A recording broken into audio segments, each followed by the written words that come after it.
বিসমিল্লাহির রহমানির রহিম। আসসালামু আলাইকুম প্রিয় শিক্ষার্থীরা, তোমরা কেমন আছো? আশা রাখি ভালো আছো, সুস্থ আছো, নিরাপদে আছো। আমি পুলিশ লাইন স্কুল অ্যান্ড কলেজের পুলিশ লাইন স্কুল অ্যান্ড কলেজের সহকারী শিক্ষক মুসাম্মাদ হোসনেরা প্রাথমিক শাখা। আমি তোমাদের আজকে ভিডিও ক্লাসের সামনে পাঠদান করব ষষ্ঠ শ্রেণীর ষষ্ঠ বিষয় বাংলা প্রথম পত্র চারুপাঠ থেকে আমরা আজকে পাঠদান করব গল্প কতকাল ধরে। গল্প হলো কতকাল ধরে। লেখক হচ্ছে তোমাদের আনিসুজ্জামান। এবং আমরা তাহলে আনিসুজ্জামান সম্পর্কে আগে জানবো, তারপরে দেখি গল্পতে কি বলা হয়েছে, পরে আমরা সেটা জেনে নেব। আমরা জানি যে লেখক সম্পর্কে, লেখক পরিচিতি। এটা হলো তোমাদের কি লেখক পরিচিতি।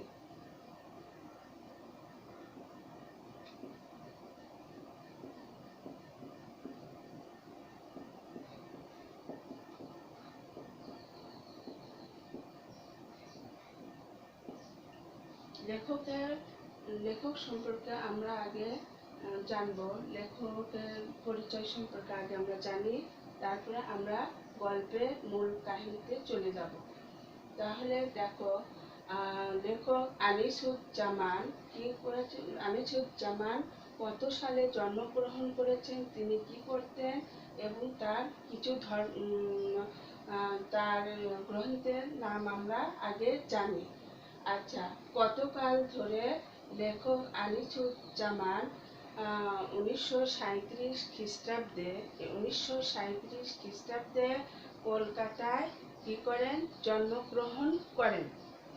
লেখক আনিসুজ্জামান 1937 খ্রিস্টাব্দে কলকাতায় জন্মগ্রহণ করেন এবং তিনি ঢাকা এমিরিটাস অধ্যাপক হিসাবে নিয়োজিত ছিলেন।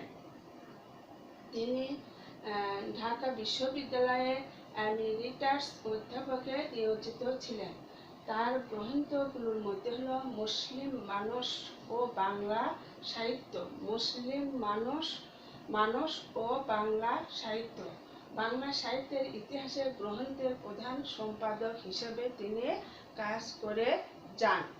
তাহলে আমরা লেখক পরিচিতি আমাদের কি পেলাম?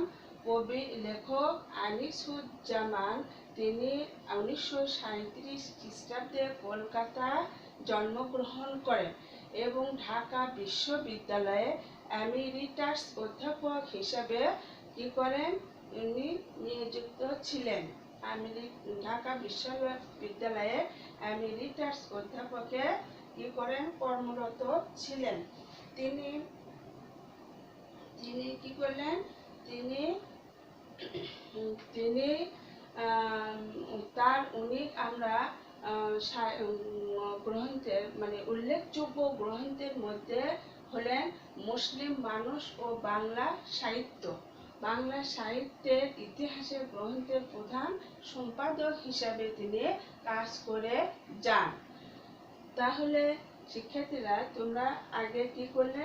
আমরা লেখক পরিচিতি সম্পর্কে একটু জানলাম। তোমাদের শর্ট প্রশ্ন হিসাবে তোমাদের প্রশ্ন হতে পারে যে কি লেখক আনিসুজ্জামানের জন্মটা কত সালে, বা তোমাদের শর্ট প্রশ্ন দিতে পারে 1937, 38, 39, 40 এরকমও দিতে পারে। সেজন্য তোমাদের যে গল্পটাই পড়ো না কেন, আগে লেখক পরিচিতিটা তোমাদের কি করতে হবে? লেখক পরিচিতিটা তোমাদের মুখস্থ করে নিতে হবে বা একটু জ্ঞান লাভ করতে হবে। সেজন্য আগে আমরা যে গল্পটাই পড়তে যাই, কিন্তু আমরা লেখক সম্পর্কে আগে কিছু জ্ঞান লাভ করব বা ধারণা নিব। তাহলে তোমরা কতকাল ধরে লেখকের পরিচয় সম্পর্কে তোমরা জানলে। কতকাল ধরে লেখক পরিচয় সম্পর্কে আমরা কি জানলাম। লেখক আনিসুজ্জামান 1937 খ্রিস্টাব্দে কলকাতায় জন্মগ্রহণ করেন। তিনি ঢাকা বিশ্ববিদ্যালয়ে এমিরিটাস অধ্যাপক হিসাবে নিয়োজিত ছিলেন। তার উল্লেখযোগ্য গ্রন্থের মধ্যে হলো মুসলিম মানুষ ও বাংলা সাহিত্য। বাংলা সাহিত্যের ইতিহাসের গ্রন্থের প্রধান সম্পাদক হিসেবে তিনি দীর্ঘদিন ধরে কাজ করে যান। তাহলে তোমরা একটু লেখক পরিচিতিটা আরেকবার তোমরা বোর্ডে দেখে নাও, যে লেখক কত সালে কোথায় জন্মগ্রহণ করেন, কি কাজ করেন, তার উল্লেখযোগ্য গ্রন্থের নাম কি, এবং তিনি কোথায় দীর্ঘ সময় ধরে কোথায় কাজ করে যান।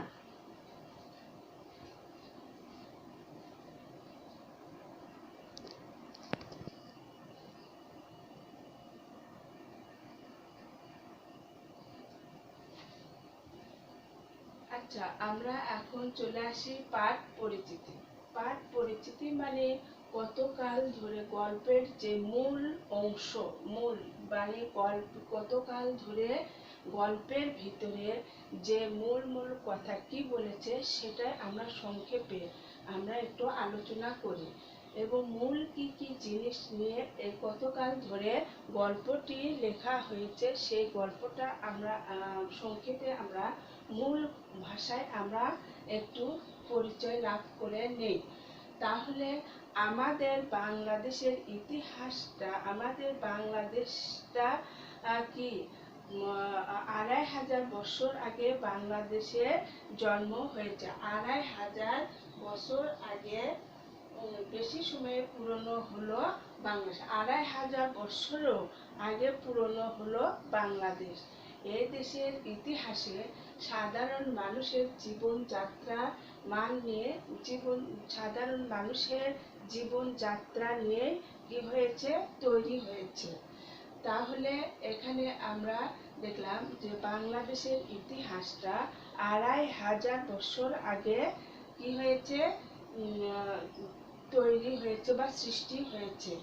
এই দেশে বাংলাদেশের ইতিহাসটা কত সাধারণ জনগণ মানুষকে নিয়ে কি হয়েছে, পরিচিত হয়েছে, মানে সাধারণ মানুষের জীবনযাত্রা নিয়ে আমাদের এই বাংলাদেশটা কি হয়েছে, সৃষ্টি হয়েছে। আচ্ছা, এখানে কোনো আগে আমাদের বাংলাদেশে উনি প্রাচীন আমলে বাংলাদেশে কোনো রাজারা ছিল না। এখানে কে ছিল, এখানে সাধারণ মানুষেরা তারা যুক্তি পরামর্শ ইত্যাদি দিয়ে বাংলাদেশ পরিচালনা করেছে, তাদের দেশ পরিচালিত করেছে বা পরিচালনা করেছিলেন। কিন্তু 23-24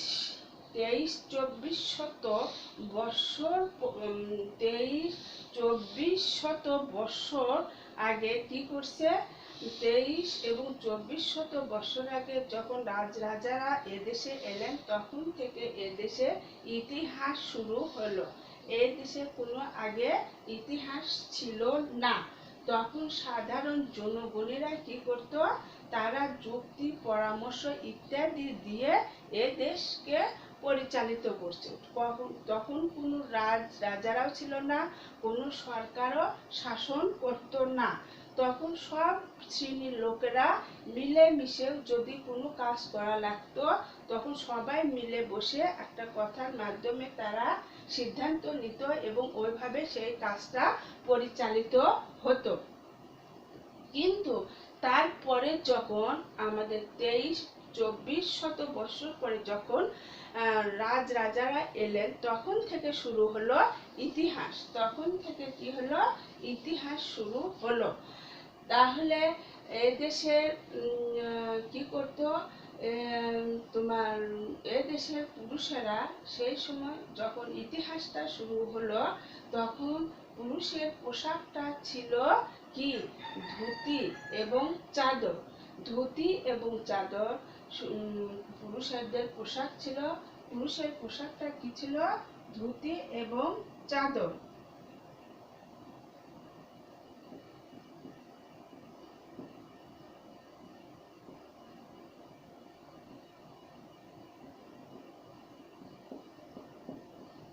পুরুষেরা তাদের পোশাকের জন্য ব্যবহার করত। যখন রাজারা এলো এবং শাসনকাল শুরু হলো, তখন কি হলো, তখন তখন তারা এটা প্রাচীনকালে, কিন্তু এখন না, প্রাচীনকালে ছেলেদের পোশাক, এটা হবে প্রাচীনকালে।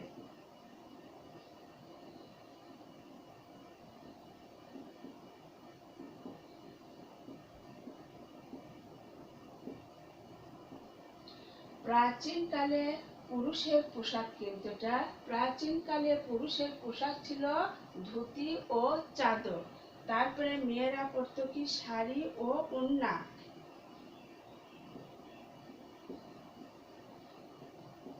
শাড়ি ও ওড়না। তাহলে দেখো যে আমাদের আমাদের বাংলাদেশ কি করতো, 2500 বছর তারও বেশি সময়ের পুরনো। বাংলাদেশ কত বছর আগেকার পুরনো, 2500 বা তারও বেশি আগেকার বাংলাদেশ কিন্তু পুরনো কাল, এখনকার মতো না। এটা কত বছর আগেকার, 2500 বছর বা তারও বেশি হতে পারে বাংলাদেশ।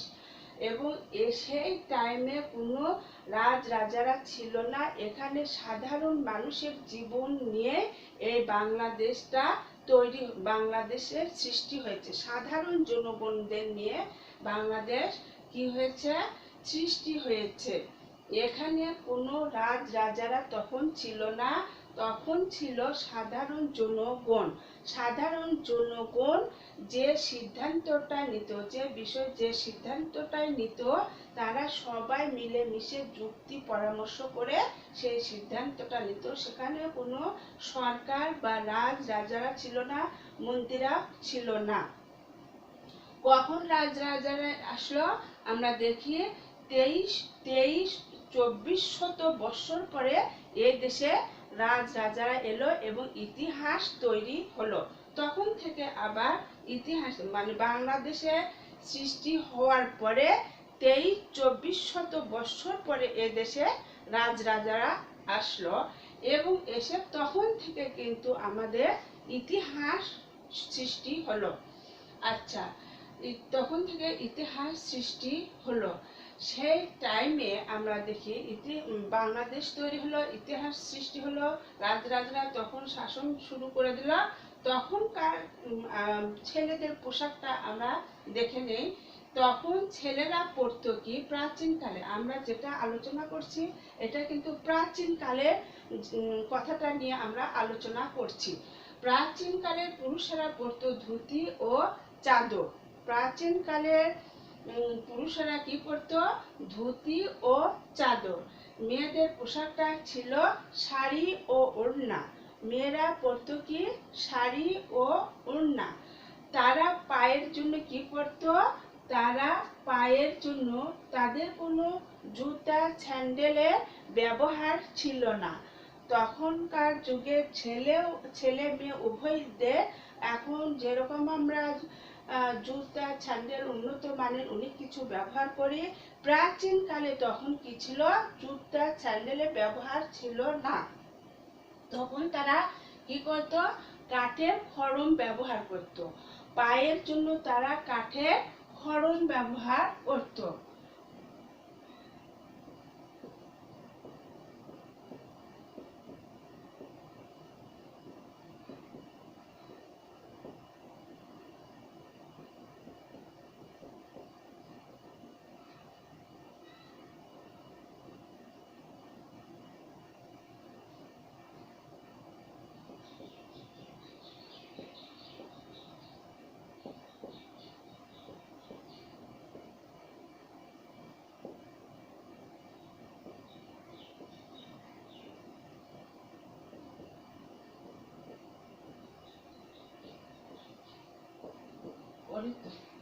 তাহলে এখানে তারা কি ব্যবহার করত, পায়ের জন্য তারা, হাঁটার জন্য তারা কি ব্যবহার করত, কাঠের খড়ম ব্যবহার করত।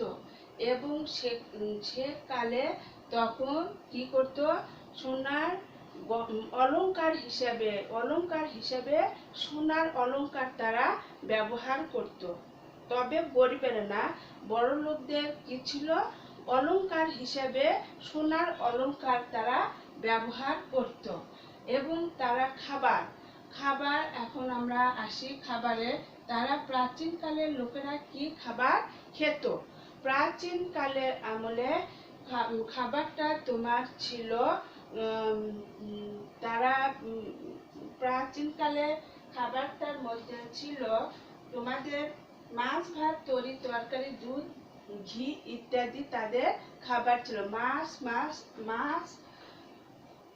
দুধ তরি তরকারি ঘি ইত্যাদি প্রধান খাবারগুলো ছিল। কিন্তু খাবারের মধ্যে কি ছিল?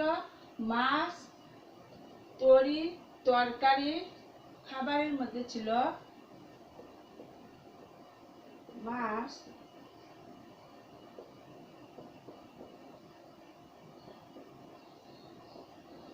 তরি তরকারি ও ঘি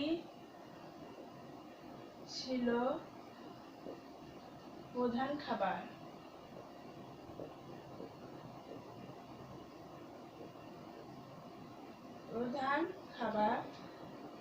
কিন্তু সে টাইমেও ছিল ইলিশ মাছ তাদের আবার কি ছিল?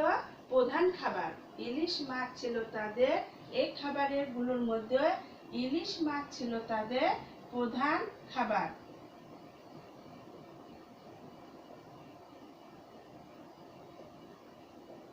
ইলিশ মাছ ছিল প্রাচীন কালের প্রধান খাবার। মাছ তরি তরকারি ও ঘি তারা খেত, তবে ইলিশ মাছটা ছিল তাদের প্রধান মাছ বা খাবার। খেলাটা আমরা চলে আসি। ছেলেরা খেলতো কি? ছেলেরা খেলতো কুস্তি। ছেলেরা কুস্তি খেলতে বেশি পছন্দ করত। এবং মেয়েরা কি করত? মেয়েরা পুকুরে সাঁতার কাটতে বেশি পছন্দ করত। তাহলে খেলার মধ্যে কি হলো? ছেলেরা কুস্তি খেলাটা বেশি খেলতো, মেয়েরা পুকুরে গিয়ে সাঁতার কাটতে তারা পছন্দ করত। তারপরে তারা রাজারা আবার কি করত? রাজারা আবার খেলার মধ্যে কি খেলতো? রাজারা আবার কি করত? ধনীরা দেখতো ঘোড়া ও হাতির খেলা। ঘোড়া ও হাতির খেলা। ধনীরা বলতে যারা বড় লোক অর্থশালী, তারা হাতির খেলা ও ঘোড়ার খেলা দেখতে তারা বেশি পছন্দ করত। এবং গরিবেরা তারা ভেড়ার দৌড় ও মোরগের লড়াই খেলা তারা দেখত। এবং কি করত? ঘোড়ার দৌড় ও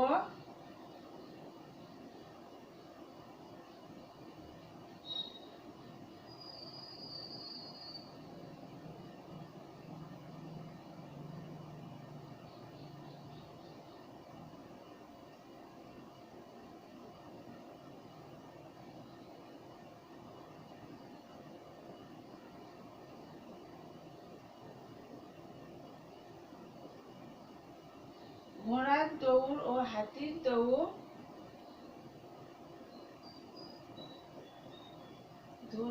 ধনীদের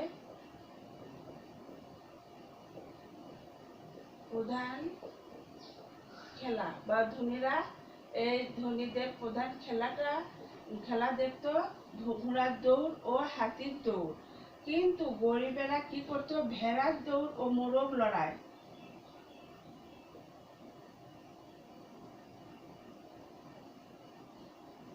ভেড়ার দৌড় ও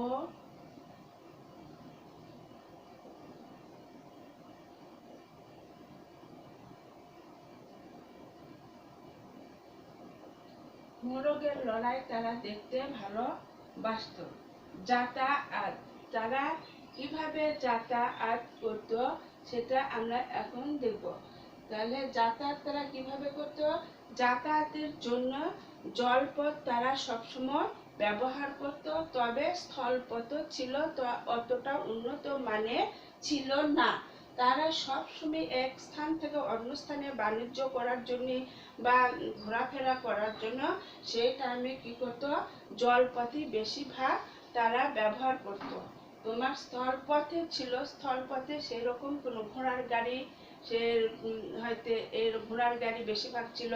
ছেলেরা ঘোড়ার গাড়িতে যেত, মেয়েরা পালকি ও ডুলির নামে কি ব্যবহার করে হয়তো মেয়েরা তাদের বাড়ি থেকে শ্বশুর বাড়ি বা শ্বশুর বাড়ি থেকে বাড়িতে আসবে, তখন এই ডুলি বা পালকি নামে একটা বাহন ছিল, সে বাহনে করে যাতায়াত করত। এবং মেয়েরা ছেলেরা কি করতো, ঘোড়ার গাড়িতে বসে টকবক টকবক করে ঘোড়া নিয়ে চলে যেত। এইরকম গাড়িতে তারা এক স্থান থেকে অন্য স্থানে যাতায়াত করত। এটা খুবই কম ছিল স্থলপথে যাতায়াত, কিন্তু তারা বেশিরভাগই কি করতো, জলপথ দিয়ে তারা এক স্থান থেকে অন্য স্থানে কি করত, যোগাযোগ করত। আরেকবার আমার তোমাদের পড়ে দে যে পাঠ পরিচিতি। আড়াই হাজার বছর আগে বাংলাদেশে ইতিহাসের সৃষ্টি হয়েছে। বাংলাদেশে সৃষ্টি হয়েছে, সেই টাইমে কোনো রাজরাজারা ছিল না। 2400 বছর পরে যখন এদেশে রাজরাজারা এলো, তখন থেকে সৃষ্টি হলো কি ইতিহাস। তার আগে যখন লোকেরা বসবাস করত, যখন রাজরাজারা ছিল না, সরকার শাসনের জন্য ছিল না, তখন সাধারণ জনগণই কি করত, সাধারণ জনগণে যদি কোনো কাজে প্রয়োজন হতো বা কোনো সিদ্ধান্ত নিত, তখন তারা সবাই মিলে সেটা যুক্তি পরামর্শ করে সে কাজে সিদ্ধান্ত নিত বা কাজ করত। তারপরে আসো পোশাক। সে যখন 2400 বছর পরে যখন রাজরাজারা আসলো, ইতিহাস সৃষ্টি হলো, তখন কি হলো, তখন রাজরাজারা শাসন কাজ শুরু করলো এবং তখন থেকে ইতিহাসটা লেখা শুরু হলো। পুরুষ রাজরাজাদের টাইম যখন আসলো, তখন পুরুষের পোশাক ছিল ধুতি ও চাদর, মেয়েদের পোশাক ছিল শাড়ি ও ওড়না। তারা পায়ের ব্যবহারের জন্য কখনো তারা কি করতো, জুতা ব্যবহার করতো না, বা তখন ব্যবহার করতো না বলতে ভুল হবে, তখন ব্যবহারই ছিল না। জুতা বা স্যান্ডেলের ব্যবহার তখন ছিল না। তখন কি ব্যবহার ছিল, তখন কিসের ব্যবহার ছিল, তখন ব্যবহার ছিল পায়ের জন্য তারা কাঠের খড়ম ব্যবহার করত। কাঠের খড়ম এক প্রকারের খড়ম ব্যবহার করত। এখন তোমরা খড়মগুলো দেখতে পাও না বা নাই বলতেই চলে। হঠাৎ করে তোমরা দেখতে পাবে বা যখন কোনো জাদুঘরে যাবে, তখন খড়মগুলো সংরক্ষণ করে, প্রাচীনকালের সব জিনিসই আমাদের সরকার জাদুঘরে সুন্দর করে সংরক্ষণ করে রেখে দিয়েছে। কারণ ওইগুলো যদি না রেখে দেয়, তাহলে তোমরা ওগুলো জিনিস সম্পর্কে জানবাই না যে খড়ম আবার কি জিনিস। খড়ম এটা অবাক লাগারই কথা, কারণ আমরাও তো খড়ম কখনো দেখি নাই। কারণ যখনই আমরা বড় হয়েছি, তখনই আমরা পায়ে জুতো পরেছি, স্যান্ডেল পরেছি, আমরা তো খড়মটাকে আমরা চিনি না বা জানি না।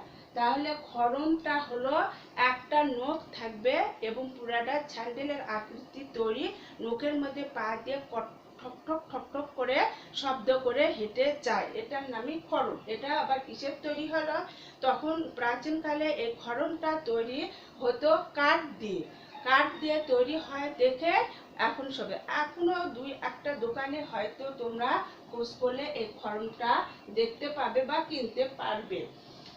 তারপরে সোনার অলংকার। সেই টাইমে ছেলে মেয়েরা কি করতো, সোনার অলংকারে ব্যবহার করত। তবে গরিবেরা করতো, বড় লোকেরা করতে পারত, গরিবেরা সোনার অলংকার ব্যবহার করতে পারত না।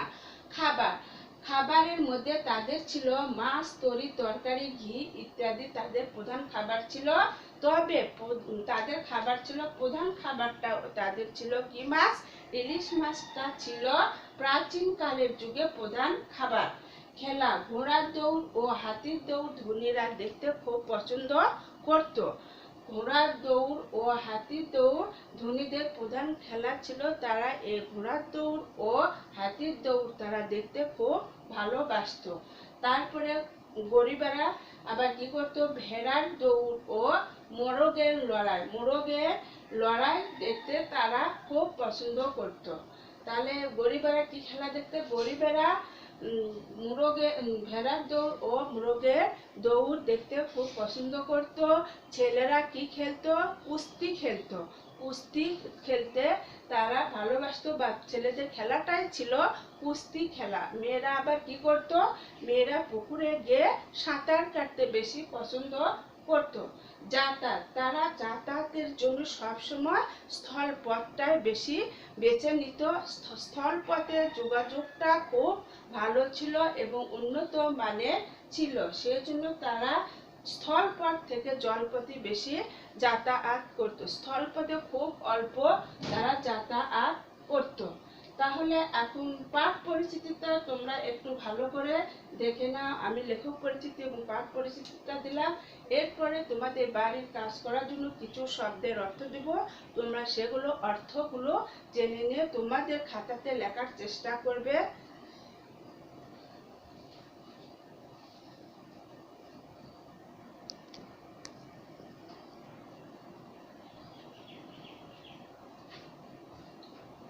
আচ্ছা, এতক্ষণ তোমরা কি করলে, পাঠ পরিচিতিটা তুলে নিলে এবং দেখলে যে বাংলাদেশের ইতিহাস সম্পর্কে তোমরা জানলে যে প্রাচীনকালের ইতিহাসটা কেমন ছিল, কে রাজত্ব করত, তাদের খাবার কি ছিল, পোশাক আশাক কেমন ছিল, তারা কিভাবে যাতায়াত করত, তারা তাদের কি খেলতো, এগুলো জানলে।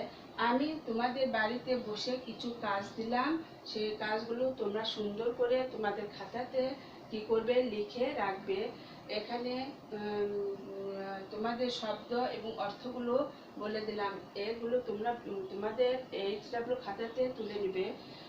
ডুলি, ডুলিটা হচ্ছে পালকির মতো ছোট্ট একটা বাহন। ডুলি, আমি যে বললাম যে মেয়েরা কি ব্যবহার করতো, ডুলি ও পালকি, এবং ছেলেরা ব্যবহার করতো ঘোড়ার গাড়ি। তাহলে এই ডুলিটা হলো পালকির মতো ছোট্ট একটা বাহন। পালকি তো বিশাল বড়, দুই তিন চারজন যাওয়া যায়, আর ডুলিতে একজন যাওয়া যায়। যে পালকিতে চারজন না হলেও দুইজন সুন্দরভাবে স্বাচ্ছন্দ্যভাবে যাওয়া যায়, কিন্তু ডুলিটা তার চাইতে আর একটু ছোট, যেখানে একজনের জন্য যাওয়া বেশি যেতে পারে, একজনের বেশি কেউ যেতে পারে না। মাকড়ি, মাকড়িটা হলো এক প্রকার দুল। মাকড়িটা হলো এক প্রকার কানের দুল, যা প্রাচীন যুগে মেয়েরা পরতো। তাগা, বাহুতে পরা অলংকার, বাহুতে এরকম বেঁধে এক প্রকার অলংকার পরতো, সেই অলংকারটার নাম হলো তাগা। তাহলে এটা তোমাদের জন্য থাকলো বাড়ির কাজ। তোমরা বাড়িতে বসে অযথা সময় নষ্ট না করে তোমরা কিছু কিছু পাঠদান করে যাবে, এবং তোমরা কখনো অযথা বাইরে ঘোরাফেরা করবে না। যেটা প্রয়োজন সেটা দরকার, যখন প্রয়োজন হবে তখন তোমাদের বড় যে থাকবে বাসাতে, তাদের মাধ্যমে সেই প্রয়োজনটা মিটিয়ে নিবে। অযথা বাহিরে গিয়ে ঘোরাফেরা করে তোমরা যে কোনো সময় যেভাবে করে সময়গুলো নষ্ট করার চেষ্টা করবে না। আজকে আমি তোমাদের প্রতি দোয়া রেখে আমার এখানে ভিডিও ক্লাসটা শেষ করছি। খোদা হাফেজ, ভালো থাকো, সুস্থ থাকো, আল্লাহ হাফেজ।